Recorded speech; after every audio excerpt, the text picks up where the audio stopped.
Bonjour à tous. Alors aujourd'hui, je suis ravie de vous présenter Patricia Blending. Et Patricia Blending, eh bien, elle va nous parler du télétravail. Bonjour Patricia. Bonjour Cécile et merci de me recevoir. Alors vous êtes une ex-DRH, une ex-directrice juridique, vous avez monté un cabinet spécialisé en télétravail et puis donc surtout vous avez des convictions que vous exprimez dans un livre. Ce livre qui s'appelle Télétravail, mode d'emploi. Hop, on le voit bien. L'idée, Patricia, dans une première question, c'est d'essayer de comprendre, eh bien, selon vous, pourquoi le télétravail est vraiment quelque chose de positif à la fois pour l'entreprise, les collaborateurs et bien sûr pour les managers, notre public cible. C'est quelque chose d'intéressant parce que tout le monde y trouve son compte finalement. Hein, on est typiquement dans une démarche gagnant-gagnant. L'entreprise, les premiers avantages auxquels on pense, c'est tout de suite les économies d'échelle sur ses locaux, sur ses dépenses courantes. Moins d'espace, moins d'empreintes immobilières, donc moins de coûts. Mais ce n'est pas là. Quand on va un peu plus loin, quand on regarde un peu plus loin, on voit qu'avec le télétravail, l'entreprise peut s'offrir la possibilité de travailler avec des profils distants. Aujourd'hui, quand elle fait une recherche d'un profil, eh bien, elle limite sa recherche à 20-30 km autour de son siège social. Et même les candidats s'autocensurent et ne postulent pas quand il y a plus de 20-30 km de chez eux. Avec le télétravail, eh bien, on peut rejoindre une entreprise qui est un peu plus loin et on peut avoir à son bord un salarié qui est pourtant distant. Ça, ce n'est pas rien.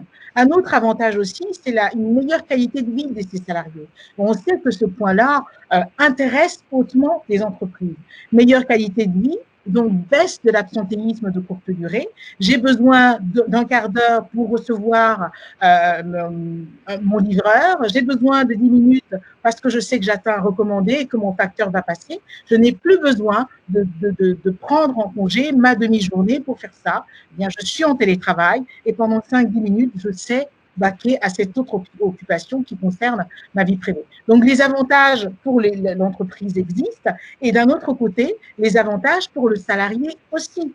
Tout de suite, on voit le gain de trajet. On l'a tous expérimenté pendant ce télétravail. C'est bien la formule métro, boulot, dodo est mise à mal. Il n'y a plus besoin de boulot. Il n'y a plus besoin de métro, pardon. Et c'est du temps qu'on gagne. On n'a plus besoin de le perdre dans les transports avec le stress qui va avec, des bouchons, etc. Une meilleure concentration. Et toutes les personnes qui travaillent en open space savent très bien de quoi je parle. Une meilleure concentration. Je peux planifier mes tâches dans ma journée comme bon me semble. Donc, c'est aussi un avantage. Une meilleure qualité de vie, donc, moins de stress et une plus grande, et ça, on en a profité tous, une plus grande autonomie dans la gestion des tâches. J'aime bien souvent dire que ce que le salarié a, c'est une autonomie réelle augmentée. C'est cela, et les salariés l'apprécient. Donc, on voit bien que de part et d'autre, il y a des avantages. Alors ça, c'est fantastique et vous prêchez une convaincue, le télétravail a vraiment des grandes opportunités. Mais pourtant, il y a quand même quelques pièges. On travaille beaucoup plus en télétravail. Regardez Facebook qui propose à tous ses collaborateurs d'être en télétravail et qui en même temps décide de diminuer le salaire. Regardez Microsoft qui propose un accord sur le télétravail et qui dit OK, mais vous n'aurez plus de bureau. Donc il y a aussi peut-être des dangers ou des risques qu'il faut aussi mettre dans la balance. Qu'en pensez-vous ? Complètement. L'idée n'est pas d'embrasser aveuglément le télétravail, ni de le rejeter non plus. Les risques existent, c'est certain. On a un risque d'isolement, un sentiment de solitude qui est réel.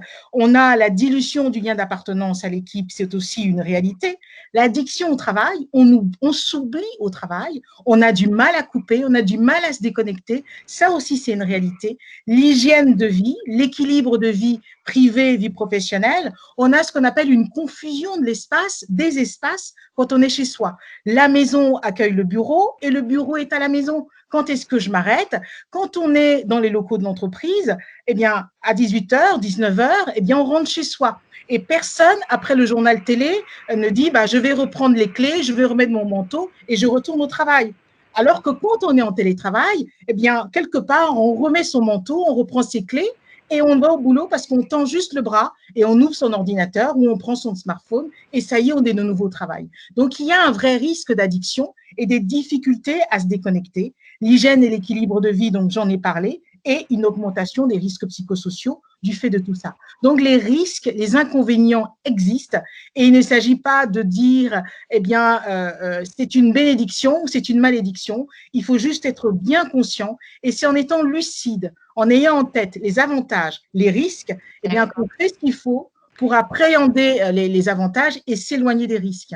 Alors, vous avez parlé tout à l'heure de la possibilité de recruter des personnes qui sont plus loin, bien sûr, et qui peuvent donc ainsi travailler dans une entreprise sans se déplacer. Et pourtant, on peut se dire que le télétravail, d'un autre côté, c'est peut-être la disruption du travail de demain. Parce que pourquoi pas embaucher quelqu'un qui est dans un autre pays avec un salaire beaucoup moins important et qui, quelque part, fera, grâce au télétravail, exactement les mêmes tâches. Donc, c'est vrai que vous le dites bien, il y a un bénéfice, mais il y a aussi des risques qui peuvent s'avérer donc quand même préjudiciables. Alors, si on parle maintenant du manager, quels seraient vos conseils, Patricia, pour un manager qui doit manager une équipe à distance? Est-ce que vous avez justement peut-être des astuces pour lui? Je lui dirais déjà de ne pas forcément faire juste comme avant. Juste comme avant, il y avait des travers auxquels il se livrait déjà, des fois sans même s'en rendre compte, et qui sont vraiment préjudiciables à cause de la distance. C'est, par exemple, la réunionnite aiguë, les réunions à tout va, qui ont aujourd'hui été remplacées par de la visio. On voit des managers qui enchaînent comme ça des visios toutes les heures. Ce n'est pas bon. Ce n'était pas déjà bien d'avoir autant de réunions qui sont la plupart du temps mal préparées. On invite tout le monde. Elles sont beaucoup trop longues. On ne sait pas distribuer la parole. Eh bien, c'est pire quand on est en visio. Trop de reporting, par exemple. Un collaborateur qui passe son plus de temps à faire des reportings qu'à vraiment travailler, c'est un peu malheureux. Donc, ce n'est pas quelque chose à faire. Et j'ai envie de dire aussi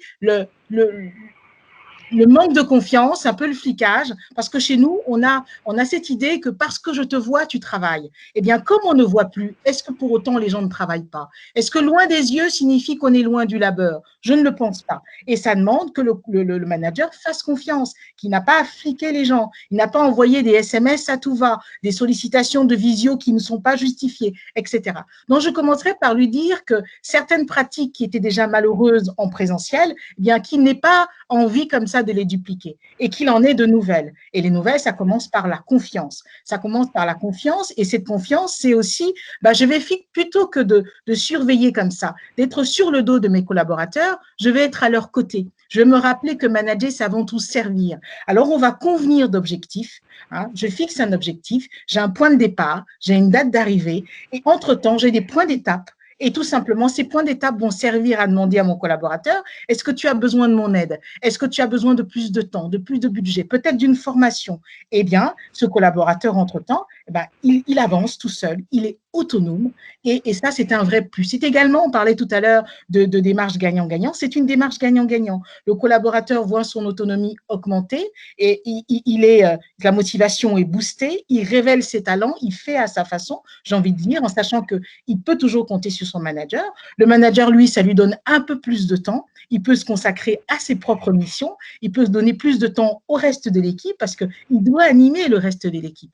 Donc voilà, de travailler de cette façon-là, en essayant aussi, une dernière astuce, c'est de nourrir le lien formel et le fameux lien informel. La fameuse machine à café, comment est-ce qu'on remplace ça? Moi, je dirais, avec tous les outils qu'on a, le téléphone, la visio, les mails, moi, je conseillerais de privilégier le téléphone. Et je dis aux managers, formalisez vos liens informels. Prévoyez, par exemple, d'appeler Jean, d'appeler Pierre et notez-le dans votre agenda. Et quand vous l'appelez, parlez de tout, mais pas de travail. Qui s'habitue aussi à ce que vous veniez à lui simplement pour prendre des nouvelles et savoir comment il va. Vous formalisez ça, vous vous dites, tiens, vendredi à 15h, j'appelle Marie et je passerai 10 minutes avec elle et c'est tout. Donc, c'est aussi une façon d'avoir ce lien et les précédents conseils, c'était comment mieux travailler. Merci infiniment, Patricia. Merci pour ce débriefing et cette petite synthèse sur le télétravail. Donc, on retiendra au moins 4 idées. La première idée, c'est qu'en fait, le télétravail, c'est une possibilité d'être dans une logique de win-win entre l'entreprise et le salarié avec des opportunités pour les deux.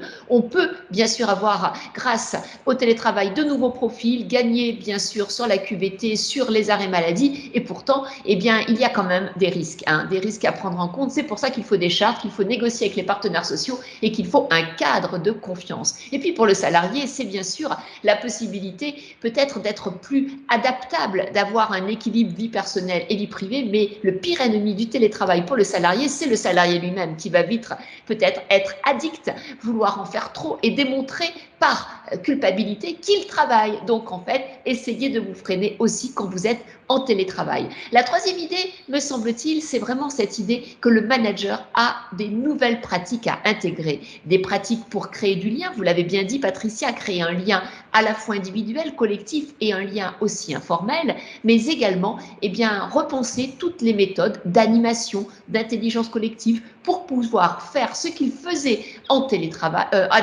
en présentiel, en télétravail. Donc, cette vidéo sur le télétravail viendra compléter toute la réflexion qu'on a pu mener sur le digital.